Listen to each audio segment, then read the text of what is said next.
오늘 하나님 말씀은 시편 50편 23절 말씀입니다. 감사로 제사를 드리는 자가 나를 영화롭게 하나니 그의 행위를 옳게 하는 자에게 내가 하나님의 구원을 보이리라. 아멘. 오늘 말씀의 제목은 왜 감사해야 하나? 그게 말할 필요 없지요. 저희들이 감사할 게 너무나 많이 있습니다. 세상에는 사람들이 두 가지 유형으로 분리된다고 합니다. 하나는 체질상 새벽같이 일어나는 그런 사람, 아침에 일찍 일어나고 그리고 매일 1시간씩 운동하는 이러한 부지런한 사람, 그리고 철저하게 균형 잡힌 그런 식사를 하는 그런 사람, 몸에 좋다는 그런 음식들을 꼭 챙겨 먹는 그런 사람 뿐만 아니라 정기적으로 의사에게 정기검진 받으면서 상담을 받고 살아가는 그런 사람, 또 다른 두 번째 사람은 알람 소리에 겨우 일어나는 그러한 사람, 운동을 해야 된다는 마음을 가지고 있는데도 불구하고 마음만 있지 실제적으로 하지 못하는 사람, 음식도 도넛이든 밀가루든 닥친 대로 먹는 그러한 사람, 그리고 몸이 굉장히 심하게 아플 때만 의사를 찾아가는 그러한 사람. 우리가 생각할 때 상식적으로 전자가 건강한 사람이고 후자는 건강하지 못한 그러한 사람입니다. 그런데 꼭 상식이 진실이 되지는 않는다는 것입니다. 전자와 같이 사는 사람은 모두 다 병에 걸리지 않고 오래 사는 것만이 아니라는 그러한 통계가 나왔는 것이에요. 오히려 후자같이 사는 그러한 사람이 병 없이 편안하게 안전하게 사는 경우가 뜻밖의 많이 있다고 하는 것이에요. 진실은 사람의 건강을 책임지는 것은 운동이나 음식이나 의사의 조언 같은 물질적인 조건이 아니라는 것입니다. 이것은 의학계에서 연구를 통해 입증이 되었습니다. 스탠포드 대학의 의대 교수인 케네스 펠리티라는 분이 본이 될 수 있는 삶을 사는, 건강하게 살고 있는 이러한 사람을 대상해서 그 비결을 조사했습니다. 그가 생각할 때 우리가 건강하게 살기 위해서는 돈도 적당히 있어야 된다. 그리고 또한 식사도 아주 건강 음식을 먹어야 되고 습관도 아주 좋아야 된다. 그리고 운동도 주기적으로 하는 그러한 사람이란, 이런 물질적인 것, 이런 걸 생각했습니다. 그런데 조사 결과는 달랐습니다. 이러한 물질적인 조건은 건강에 큰 영향력을 끼치지는 않는다는 것이에요. 그렇다면 건강의 가장 핵심 요소가 무엇인가? 마음가짐이라는 것입니다. 특별히 사랑과 감사하는 마음인 것이에요. 암 전문의 이상구 박사는 사랑과 감사가 넘치는 마음은 우리 안에 백혈구와 그리고 또한 엔돌핀의 숫자를 늘려준답니다. 대량으로 생산하는 거예요. 그래서 병을 막아준다고 하는 것이에요. 일본 전원후생병원 원장인 이 하루야마 세교가 말하기를, 무슨 일이든지 긍정적으로 생각하고 어떤 일이든지 감사하고 누구든지 사랑하는 마음을 가진 사람은 어떤 병도 예방할 수 있다, 이렇게 말했습니다. 이 히몬드라는 박사는 많은 사람, 많이 사랑하고 감사하는 마음을 가진 사람은 절대로 병에 걸리지 않는다, 이렇게까지 이야기를 했습니다. 성경에도 보면 마음의 기쁨은 양약이라도 마음의 근심은 뼈를 썩게 한다 그랬습니다. 우리 삶 속에 우리가 바깥으로 외적으로 물리적으로 하는 것도 중요하겠죠. 그렇지만 그것이 결정적이지는 않다는 것이에요. 결정적이 뭐냐면 우리 마음의 자세인 것이에요. 우리 믿는 사람들은 누구나 다가 하나님을 기쁘게 하게 살기를 원합니다. 어떻게 하면 하나님을 기쁘게 할 수 있을까 생각하지 않고 사는 사람은 아무도 없을 것입니다. 그럼 무엇이 하나님을 기쁘게 하는 것입니까? 성경을 찾아보니까 첫 번째 금식이 나왔습니다.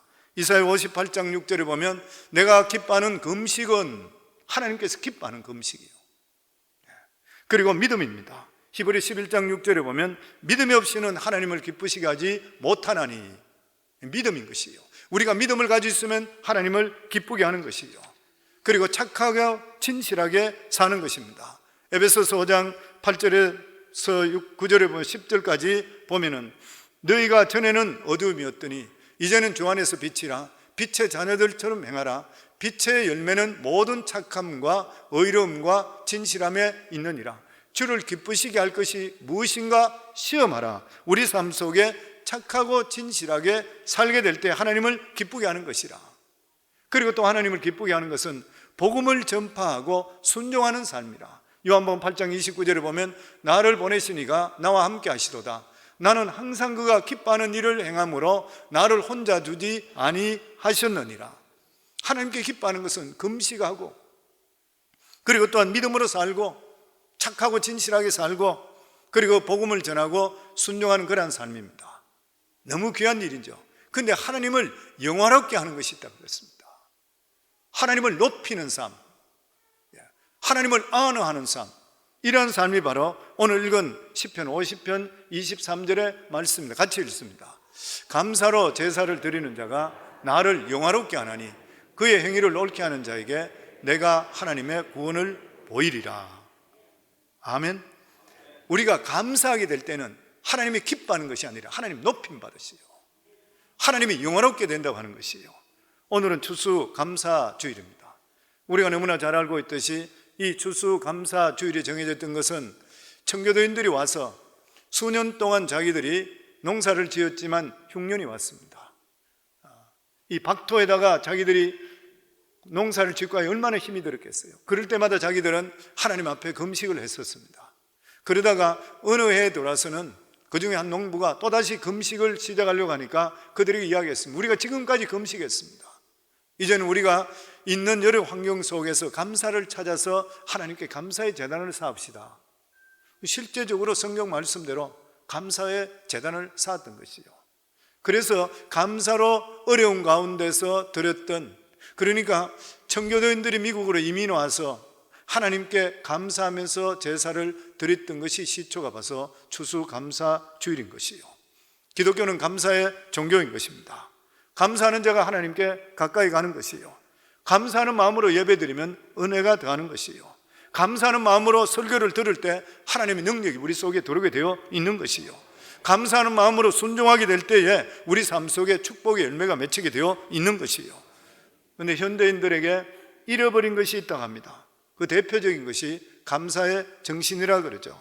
감사할 줄 모르고 무정한 마음, 몰인정한 것, 비인간적인 것, 은혜를 입은데도 불구하고 은혜를 잊어버리는 것들, 이게 말세에 나타나는 현상이라 그럽니다.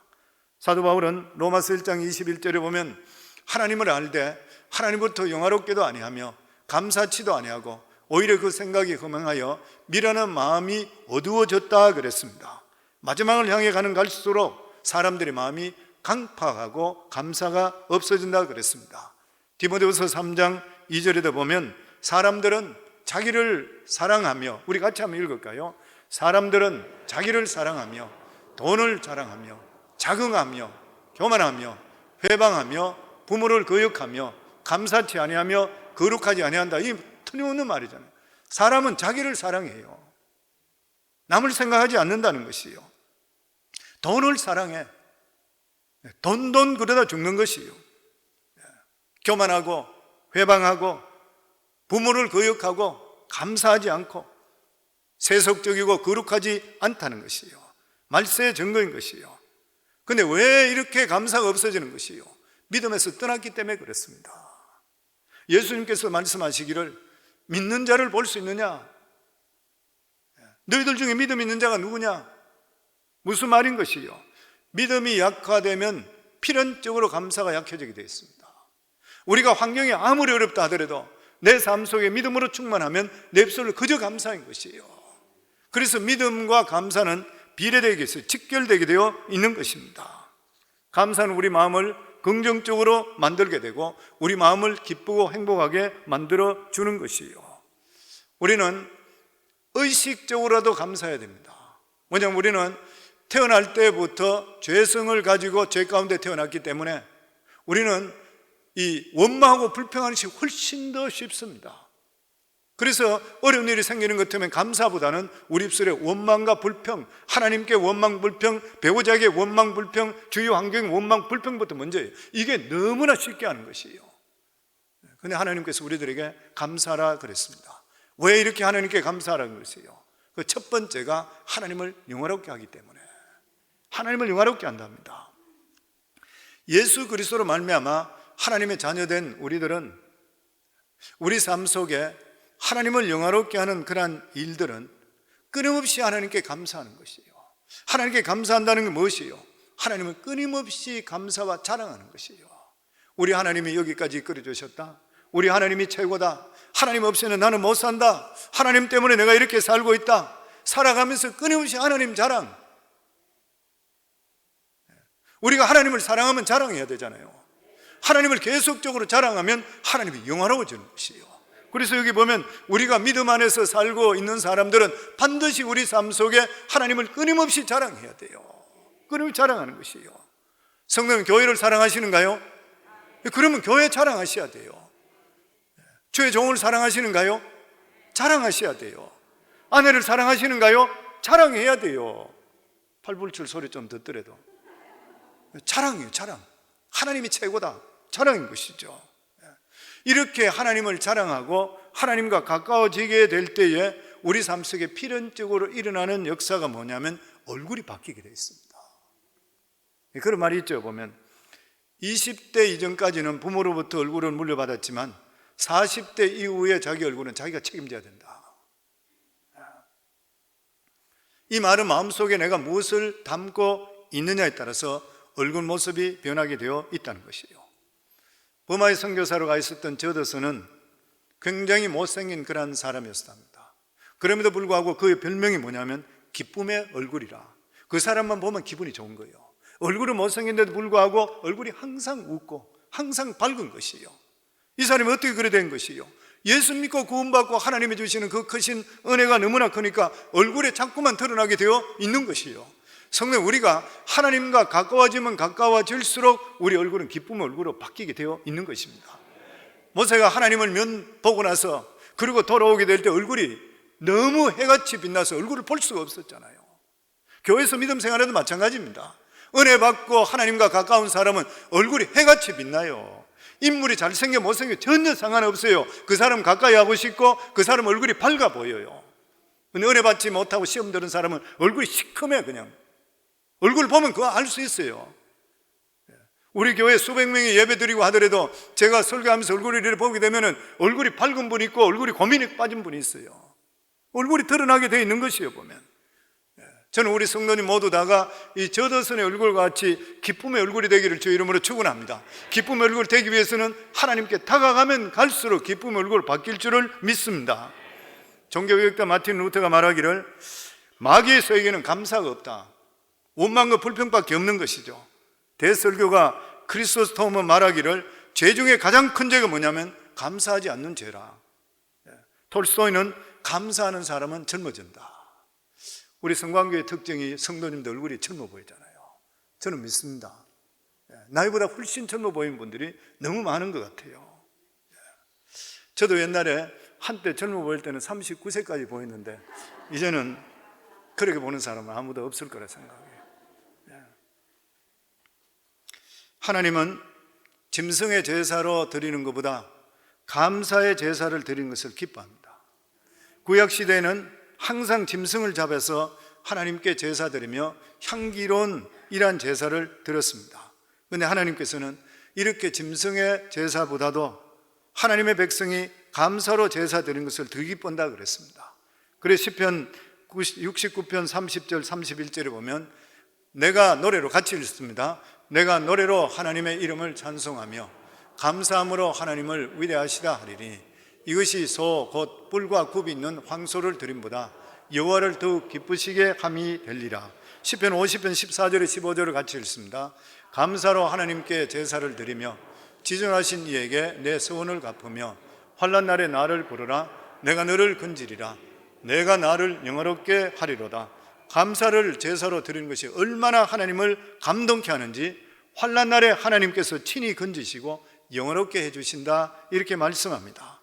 감사하는 자는 얼마나 기쁘게 생각하는지 성경에서 우리에게 이러한 것을 통해 조명해 주시고 있는 것이요. 어느 큰 교회 목사님 기도하는데 앞에 있는 장로님이 자기보다 기도를 더 오래 하고 항상 기도를 하기도 무슨 기도 하나 해서 가서 이제 들여다봤더니만 장로님 기도가 그거라 그러죠. 계속 똑같은 기도, 그저 감사합니다. 그저 감사합니다. 성도님, 우리 삶 속에 이러한 그저 감사가 끊어지지 않기를 주의 이름으로 축원합니다. 이게 하나님을 영화롭게 하는 것이에요. 그리고 감사한다는 것은 축복을 심는 것입니다. 우리가 감사 생활하는 것은 축복을 계속 심는 것이요, 당장 열매가 맺히지 않더라도 한 달 후, 아니면 1년 후, 아니면 10년 후 두고 심는 것을 감사로 심게 될 때 반드시 나중에 거두게 되어 있는 것이요. 신명기 16장 15절에 보면 내 하나님 여호와께 택하신 곳에서 너는 이래 동안 내 하나님 여호와 앞에 절기를 지키고 내 하나님 여호와께서 내 모든 소출과 내 손으로 행한 모든 일에 복 주실 것이니 너는 온전히 즐거워할지어다. 하나님 앞에서 감사하며 절기를 지키게 될 때 하나님께서 우리에게 복을 주실 것이라 이렇게 말씀하고 있는 것입니다. 청교도인들이 1620년 12월 26일 미국 대륙에 상륙했을 때 그들의 고생은 말로 할 수 없었습니다. 그럼에도 불구하고 그들은 먼저 모여서 하나님께 감사의 예배를 드렸습니다. 제일 먼저 성전을 짓고 다음에 학교를 짓고 그리고 나서 자기 집을 지었습니다. 그들은 추수감사 때마다 하나님 앞에 감사하고 추수감사 예배로 하나님께 영광을 돌렸습니다. 이 지구상 어느 민족이 이런 민족이 있을 수가 있습니까? 청교도들이 세운 이 미국이 하나님께 이렇게 예배드리고 하나님께 감사하고 있을 때에 짧은 역사인데도 불구하고 이렇게 빨리 부강한 나라를 이룬 나라가 이 세상에 어디 있는 것이요? 왜 그런 것입니까? 그들이 심었기 때문인 것입니다. 사랑하는 성도님들, 우리 삶 속에도 감사의 생활을 계속적으로 심으시기를 바랍니다. 그러면 내 삶 속에도 분명히 열매를 맺게 될 뿐만 아니라 자손 대대로 하나님의 주시는 놀라운 축복을 반드시 받을 것인 거예요. 성경이 우리에게 원칙을 하나 말씀하고 있는 것이 심는 대로 거둔다 그랬습니다. 갈라디아 6장 7절에서 8절입니다. 같이 읽습니다. 스스로 속이지 말라. 하나님은 업신여김을 받지 아니하시나니 사람이 무엇으로 심든지 그대로 거두리라. 자기의 육체를 위하여 심는 자는 육체로부터 썩어질 것을 거두고 성령을 위하여 심는 자는 성령으로부터 영생을 거두리라. 하나님은 누구든지 심는 대로 거두는 추수의 원칙을 적용합니다. 콩을 심으면 콩이 나고 팥을 심으면 팥이 납니다. 주님이 말씀하시기를 가시나무에서 포도열매를 엉겅퀴에서 무화과나무를 거둘 수가 없다 그랬습니다. 영적인 법칙, 도덕적인 법칙은 그대로 적용되게 되어 있는 것이에요. 육체로 심게 되면 땅의 것, 세상적인 것, 정욕적인 것 심었기 때문에 썩어질 것, 멸망당하는 것, 없어지는 것을 거둔다 그랬습니다. 성령으로 심는 자는 영생을 거둔다 그런 것이요. 성령으로 심는다는 것이 무엇이에요? 말씀을 내 심령 속에 심는 것이요. 그럼 반드시 하나님의 놀라운 역사가 우리 속에 임해서 변화되게 되어 있고 하나님의 은혜와 복이 임하게 되어 있는 것이요. 인간은 누구든지 농부인 것입니다. 우리는 매일매일 살아가면서 씨를 뿌리는 삶을 사는 것이요. 생각의 씨앗을 심습니다. 말의 씨앗도 심습니다. 행동의 씨앗도 심는 것이요. 우리는 무엇을 심느냐에 따라서 나중에 거두게 되어 있는 것이요. 신앙생활도 심는 대로 거두게 되어 있는 것입니다. 현재 잘 심으면 미래에 분명히 수확하게 되어 있는 것이요. 이 분명한 원칙을 우리가 알고 우리의 말과 행동, 생각 이런 것들을 삼가할 수가 있어야 되는 것이요. 그리고 감사는 마음을 긍정적이게 하고 기쁨과 행복을 가져오게 합니다. 감사할 때 내 마음이 기뻐지고 밝아지고 태양이 떠오르듯이 행복하게 되어 있는 것이요. 특별히 부부간에 감사하기를 주 이름으로 축원합니다. 이웃 간에도 감사하기를 주 이름으로 축원합니다. 성도들 간에도 감사하기를 주 이름으로 축원합니다. 부부 간에도 오래 살다 보면 감사를 잘 하지 않고 무관심하게 살 때가 너무나 많이 있습니다. 아주 큰 일을 해주는데도 불구하고 당연한 일인 것이냐 생각할 때가 너무나 많이 있습니다. 이 세상에 가장 잘못된 것이 뭐냐면 당연한 일인 양 받아주는 것이요. 무엇이든지 간에 특별한 은혜로 생각할 수가 있어야 돼요. 남편이 조그마한 일을 해주더라도 아내는 감사할 수 있어야 됩니다. 아내가 조그마한 베품이 어떤 마음으로 베풀어주는 그런 일이 있다 하더라도 남편은 감사할 수 있어야 되는 것이요. 이런 마음을 가지게 되는 가정들마다 환하게 행복해질 수가 있는 것이요. 이웃들 관계도 마찬가지로 적은 일에 대해서도 감사할 수 있어야 되는 것입니다. 에베소서 5장 4절에 보면 누추함과 어리석은 말이나 희롱의 말이 마땅하지 아니하니 오히려 감사하는 말을 하라. 우리 삶 속에 가십이나 안 좋은 말이나 이런 말 하지 말고 계속적으로 감사하는 말을 하라. 몇 년 전 한국에서 이 40대 우울증 환자 대상으로 그 증상과 원인을 조사한 적이 있는데 여자가 남자보다 3배나 우울증이 많다고 합니다. 그런데 우울증의 가장 큰 원인이 뭐냐면 첫 번째가 부부싸움이고 두 번째가 고부간의 갈등이라 이렇게 나타났습니다. 성경에 보면은 남편이 아내 사랑하기를 예수님께서 교회를 사랑하신 같이 하라 그랬습니다. 예전에 제가 설교할 때 예수님께서 교회를 사랑하는 이 사랑은 아가페 사랑이라고 그랬죠. 아가페 사랑, 무조건 주는 그런 사랑. 에베소서 5장 25절에 보면 남편들아 아내 사랑하기를 그리스도께서 교회를 사랑하시고 그 교회를 위하여 자신을 주심같이 하라. 생명을 교회를 위해서 바치고 핏값으로 교회를 사셨잖아요. 그런데 교회가 완벽해서 샀습니까? 아니잖아요. 교회가 문제가 얼마나 많아요. 문제 없는 교회가 어디 있는 것이요.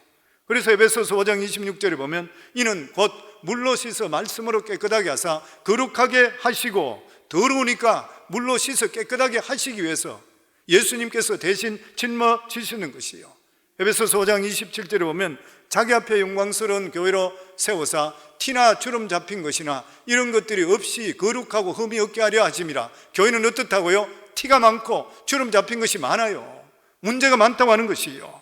그런데 주님께서 우리를 사랑해 주시어서 자기 생명을 주신 같이 우리를 사랑하심을 통해 이러한 티와 주름을 없애주시기 위해서인 것이요. 남편들에게 주시는 말씀입니다. 아내가 완벽해요? 완벽한 아내 이 세상에 아무도 없어요. 그런데 아내는 남편의 사랑을 통해 아내의 모든 것들이 변화되기 시작하는 것이요. 이 요셉이 적은 이 결혼을 배우다는 책에 이런 말이 있습니다. 나는 결혼하고 나서 한동안 아내는 나를 위해서 존재한다 이렇게 생각했다. 왜냐하면 돕는 배필이기 때문에 그런 마음을 가졌다. 그런데 어느 날 내가 기도하는데 주님께서 나에게 이런 마음을 주셨다. 네 아내를 사랑하고 사랑해 줄 사람을 찾다가 가장 사랑해 줄 사람으로 너를 찾았단다. 이 음성을 듣는 순간에 자기 자신이 너무나도 놀라게 된다. 나를 위해서 아내가 존재하는 것이 아니라는 것이에요. 이 아내를 가장 사랑해 줄 수 있는 사람을 하나님께서 찾다가 나를 택했다는 것이에요. 그 이후부터 이 사람의 결혼 생활은 완전히 바뀌게 됩니다. 어느 목사님이 말하기를 아내와 싸우면 항상 자기가 이긴다 그렇게 이야기합니다. 그래서 남자들이 있다가 전부 부러워서 비결이 무엇입니까? 저는 싸울 때마다 패하는데요. 그렇게 이야기하니까 목사님이 이런 말을 했습니다. 지는 것이 이기는 것입니다. 목사님은 항상 이기기 때문에 항상 지기 때문에 이긴다고 생각하는 거예요. 어느 아내가 남편에게 이렇게 물었습니다. 여보, 내가 잘못한 것을 내가 아는데 왜 당신은 자기가 오히려 잘못했다고 져주는 것이야? 그러니까 남편이 이런 대답을 했다고 합니다. 당신과 나는 한 몸인데, 한 몸이라면 당신과 나는 같은 것인데 내가 나와 싸워서 좋은 것이 뭐가 있겠어? 당신이 바로 나란 말이에요. 그러면 내가 나와 싸워서 피투성이게 되면 내가 무엇이 좋을 수 있겠냐는 거예요. 부부싸움은 안 할 수 없습니다. 살다 보면 다 싸우는 것이에요. 너무 안 싸우면 빨리 천국 간다 그래요. 싸울 수밖에 없는 것이에요. 근데 반드시 명심해야 될 것이 뭐냐면 부부 싸움은 자신과 싸우는 것이라. 나와 싸우는 것이요. 자기 자신에게 상처를 주는 것이요. 그리고 아내들도 남편을 살다 보면 원수같이 느껴질 때가 있어요. 이 원수야 그러고. 그런 마음이 들 수가 있습니다. 그럼에도 불구하고 없는 것보다는 있는 것이 나을 때가 많습니다. 남자를 좀 소중하게 생각하라는 거예요. 우리 잘 아는 이야기예요. 자주 이야기 드렸던 것이요. 실제로 있었던 이야기니까 그런 이야기잖아요. 캘리포니아에 한 주부가 남편을 팔겠다는 이색 광고 나왔다는 거 있잖아요. 보면 주말만 되면 남편이 집에서 나가서 사냥 가든지 골프 가든지 낚시 가든지 불만이 너무 많아서 아내가 드디어 결정했습니다. 남편을 팔아버려야 되겠다. 그래서 신문에 남편을 판다는 광고를 내면서 그런 말까지 따라 붙었다 그랬죠. 남편을 팝니다.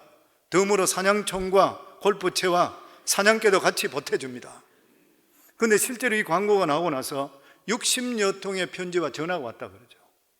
그런데 그 중에 한 사람도 남편을 구입하겠다는 사람은 아무도 없었다는 거예요. 그리고 편지나 전화해서 그런 말을 했다 그래요. 남편이 살아있는 것을 다행하게 생각해라. 남편이 죽고 나면 당신 얼마나 외로운지 아느냐. 사냥하고 골프 치는 거 있다는 남편이 있다는 것도 감사해라. 우리 남편 죽고 보니까 내가 얼마나 외로운지 모르겠다. 또 어떤 전화가 왔는 것이, 한 과부는 전화가 와서 골프 치고 사냥 치는 것은 약과이다. 바람 안 피우는 거 고맙게 생각해라.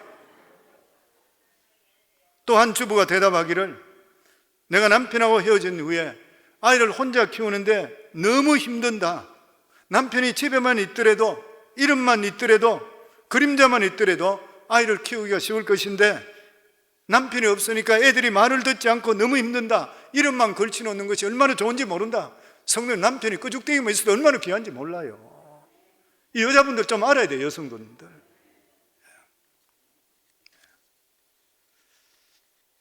많은 사람들이 현재 생활에서 원망하고 불평할 그런 조건은 찾지만 감사하는 마음을 잘 갖지 못할 때 많아요.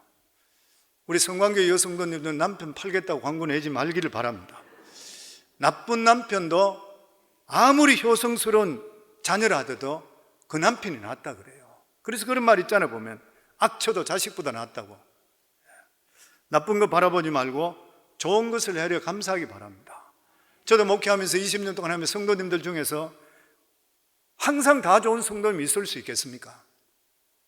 부정적이고 어려움 끼치고 엉뚱한 말하고 이런 사람도 있을 수 있어요. 그럼에도 불구하고 세월이 지나가면서 보면은 없는 것보다 있는 게 좋아요. 필요 없는 사람 이 세상에 아무도 없어요. 교회도 필요 없는 분이 한 사람도 없어요. 그런 사람들이 변화돼 새로운 사람 될 수 있잖아요. 교회 부부간에도 똑같은 그런 일인 것이요. 그래서 아리스토텔레스는 이런 말을 했습니다. 행복은 감사하는 사람의 것이라. 부부간에도 서로 감사하면 우울증이 걸리지 않을 것인데 자꾸 원망하고 지적하게 되니까 우울증에 걸리는 것이요. 존 밀런이 이렇게 말했습니다. 사람이 얼마나 행복한가는 그의 감사의 깊이에 달려 있다. 감사 많이 할수록 행복하게 되어 있는 것이요. 감사하면 긍정적이 되고 기쁨이 넘치게 되어 있는 것이요. 저는 우리 성도님들 가정이 다 이렇게 되기를 주 이름으로 축원합니다. 더더욱이나 하나님께 감사하지 않고 사는 것은 진짜 배은망덕입니다. 배은망덕이잖아요. 하나님의 선하시고 인자하심은 말로 할 수가 없잖아요. 만약에 예수 그리스도를 이 세상에 보내주시지 않으면 우리 죄값을 누가 갚을 수 있겠습니까? 죄의 삭은 사망이라고 그랬잖아요. 죽음인 것이에요. 그것도 심판대 앞에서 영원한 멸망인 것이에요. 다른 길이 전혀 있을 수가 없는 것이에요.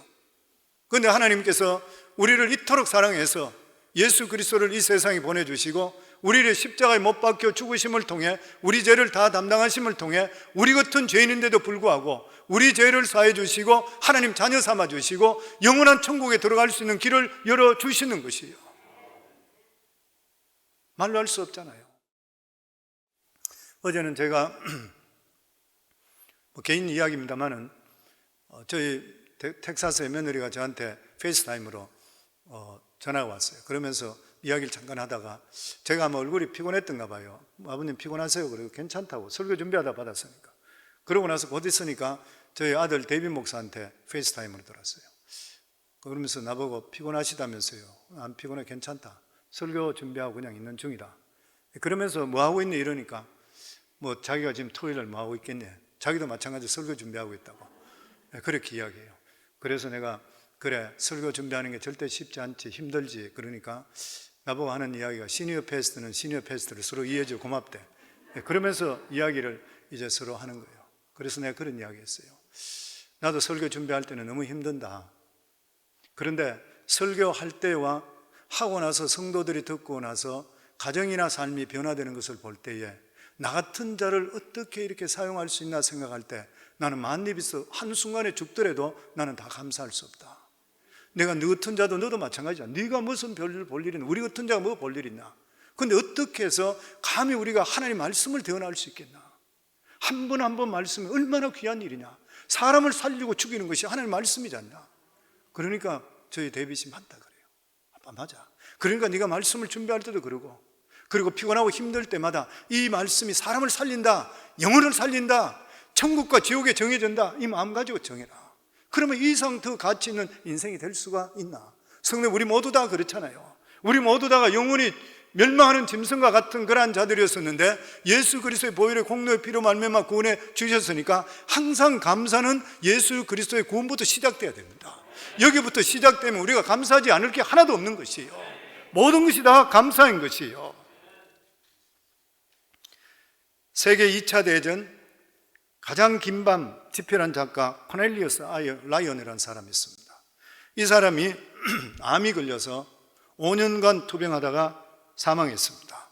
근데 그 투병 중에서 매일 아침마다 감격의 소리로 하나님 오늘 이렇게 좋은 날 주신 거 너무너무 감사합니다. 그래서 하루는 아내가 남편에게 묻습니다. 뭐가 그렇게 감사하냐? 지금 이렇게 병이 들어서 얼마 있지 않으면 생명이 얼마 남지 않았는데, 이러니까 라이언이 이야기하기를 그런 말 합니다. 나는 새 날을 맞이할 때마다 5가지 기쁨이 충만하다.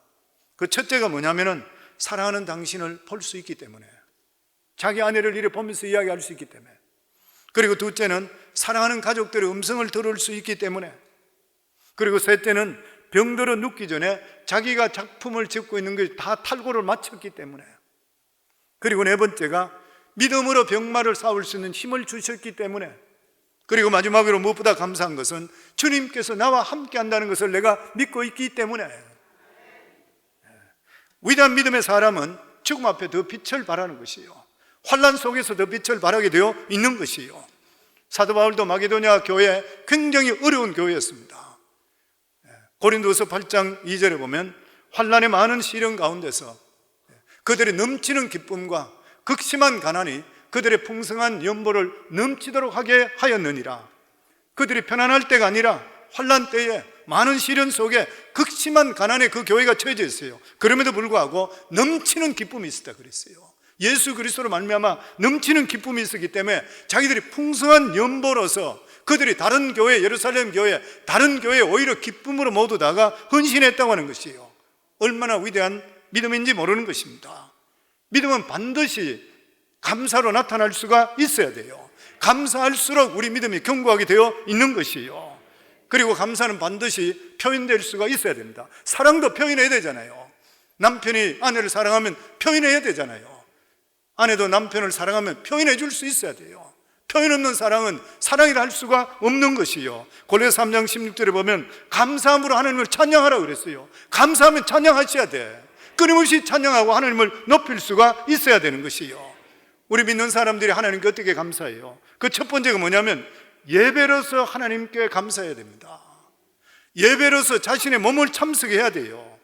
출애굽기에 보면 절기가 될 때마다 모든 사람들이 나 여호와께 나와서 너희 얼굴을 보일지어다 그랬어요.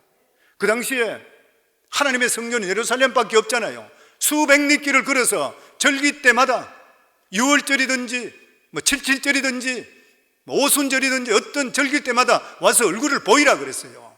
마음만 갖지 말라는 것이에요. 예배 장소에 나오는 것이 얼마나 중요한지 몰라요. 하나님께 보여드릴 수가 있어야 돼요. 이게 헌신이에요. 오늘 같이 추수감사주일 되고 이럴 때에 우리가 하나님께 물질로 헌신하셔야 돼요. 나는 없기 때문에 잘 못합니다. 거짓말이에요. 많이 내는 거 아니에요. 하나님 물질 필요 없어요. 이 세상 모든 것 하나님 다 가지고 계세요. 성도님 왜 이스라엘 백성들, 유다 백성들에게 그들에게 제사 지낼 때에 수양과 수염소, 소를 드리라 그랬어요? 모든 소와 염소는 하나님 거예요. 없어도 아무 상관없어요. 하나님께서 우리 삶 속에 정말 상한 심령으로 가난한 마음으로 드리길 원해요. 하나님께 드리는 물질도 마찬가지예요. 우리 삶 속에 과부, 엽전, 두립이 중요한 거예요. 내가 있고 없고 상관없어요. 내 마음이 진짜 정성을 다하느냐.